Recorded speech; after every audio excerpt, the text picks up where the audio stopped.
And my brothers, as I share the story of Barsisa with you, don't think of Barsisa, think about yourself.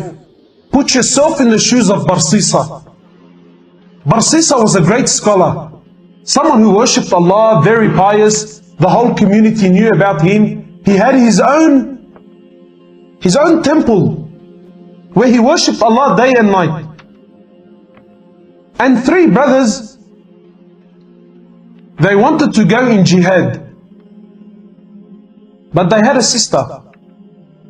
And they said, you know, if we go to jihad, who's going to look after our sister? So they said, who better than Barsisa? He's a great abid, he fears Allah, everyone, you know, he's of high esteem. Who better than Barsisa to look after our sister? So they came to Barsisa. Now look at the trick of Shaytan. Look where it starts, my brother. They came to Barsisa and said, Barsisa, we want to go for jihad, and we're wondering, can you look after our sister? So Barsisa immediately says, he says, A'udhu billahi minash shaitanir rajim. This is Shaytan. No way. So the men were disappointed and they left. Then Shaytan came to Barsisa. He's not Shaytan. Today he's our Sheikh. So we'll call him Sheikh Shaytan. So Sheikh Shaytan came to Barsisa and said, Barsisa, brother, what are you doing? These men, they want to go for jihad. They're going for good. They're going for the sake of Allah. Barsisa, if you do not look after her, who's going to look after her? You are the most noble, Barsisa. You are the most pious man. If they leave her with someone else, what do you think will happen? So Barsisa says, maybe I should look after her for the sake of Allah, for the sake that these brothers. Look at the trick of Shaytan, my brothers. When Shaytan knocks on your door, Shaytan does not want you to open it fully. Just a little peep, a little, who is it? That's all he wants. A little crack. That's all Shaytan wants. Shaytan has all the time in the world. Shaytan wants a little crack.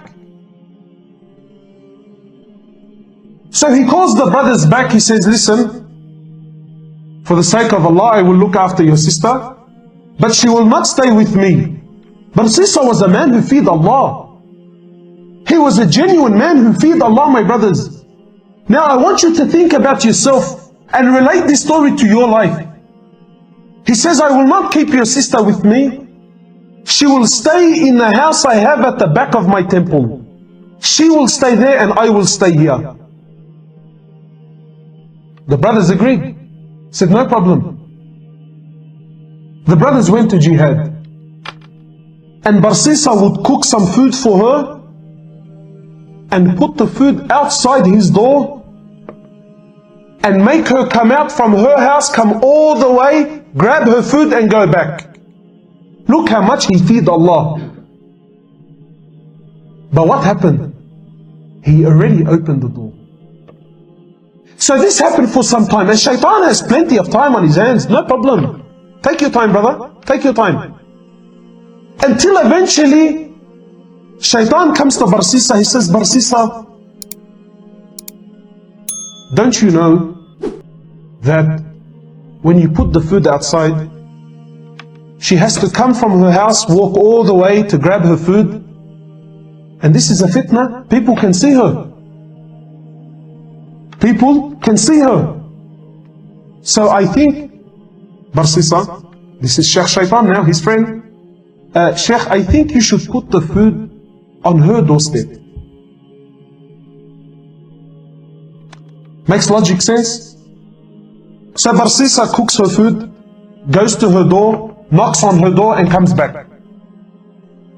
After some time, Barsisa, Sheikh Shaytan says to Barsisa, Barsisa, she still has to open her door. Put the food inside the house. So this happened for some time, and the brothers took long. Now Shaitan says to Barsisa, he says, Barsisa, you know, it's been a long time. This woman has no one to talk to, no friend, nobody to socialize. Maybe you should talk to her.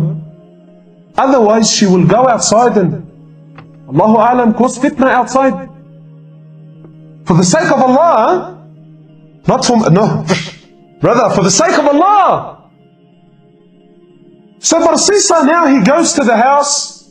Look, he still fears Allah. From outside the house, he's talking to her, shouting, and she can't hear him properly. And after some time, Shaitan says, Barsisa, why are you embarrassing yourself? You're screaming and shouting. Go inside the house and speak to her there. My brothers, after some time, he started speaking to her inside the house. What was a little conversation became a longer one. After talking, now he wants to see. After seeing, he now started to touch. And after touching, the great Barsisa committed zina. How many of us, maybe we have not committed zina, but we fell in the same footsteps of Barsisa. Now he's committed zina. She falls pregnant. She gives birth to a baby boy. And Shaitan now comes to Barsisa, says, Barsisa, bro, if the brothers come back and see this young boy, and you were the one who was responsible for looking after her, how will you explain the boy? Now he's worried. He says, what do I do? He says, Barsisa, you have to kill the boy. You have to get rid of the evidence. So Barsisa kills the boy. What do we have now? Zina and murder. After some time, Sheikh comes back. Says, Barsisa, do you really think she's going to keep quiet about what happened? Do you really think she's not going to tell her brothers about what took place here? He says, what do I do? Kill her too. Zina and double murder. The brothers come back. Barsisa, where is our sister? He says to them, Inna lillahi wa inna ilayhi raji'un. Your sister, she became very ill, and Allah took her life. Barsisa is a great abid, big sheikh. He does not lie. He says to the brothers, Inna lillahi wa inna ilayhi raji'un. Your sister, she became very sick, and Allah took her life. The brothers had no other option. They said, where is she? He showed them a fictitious grave, a fake grave. He said, this is where she is. They made some dua for her and went home. The next morning, one of the brothers, he says, you know, I had a very interesting dream last night. The other brother said, I had an interesting one too. What did you see? He says, I seen in my dream that our sister was not sick. Rather, she fell pregnant, she had a boy, and her and the kid were murdered. And I seen that she was not buried where he showed us, but she was buried somewhere else. So the other brother says, Zina Ajib, I had the same dream. So they said, both of us cannot be wrong. They went to where they seen in their dream, they dug up that grave there, they found their sister and the baby there. They went back to Barsisa, they said, Barsisa, you lied to us, this is what took place, and now we're taking you to the ruler. Look at the trap of Shaitan, my brothers. Look at the trap of haram. Look at what, looking at just one look at a girl, just one look. One cigarette, brother. Brother, it's only a cigarette. I'm not having pot. I'm not having, no. I'm not having hashish. No, it's just a cigarette, brother. Yes, my brother, now it's just a cigarette. Brother, now it's just one look. Brother, now it's just SMS between you and her. Now she's just a Facebook buddy, you know. But tomorrow, my brother, you don't know where that is. You see, if you and I are walking now on the same road, and I take a one degree angle, just 1 degree. How many degrees are there? 360. I'm only taking one. If I take 1 degree, can you notice it? Very little. But after a long distance, though it's only 1 degree, how far will I be from the original point? Big gap. So yes, it's one glance, it's one look, yes, it's one text message, yes, it's one loan. Sometimes, brother, I'm stuck now. I'm only taking just this one credit loan just one time. You know, I'm choking, brother, I'm choking. So yes, it's only once. But once you open that door, my brother. So now they're taking Barsisa where?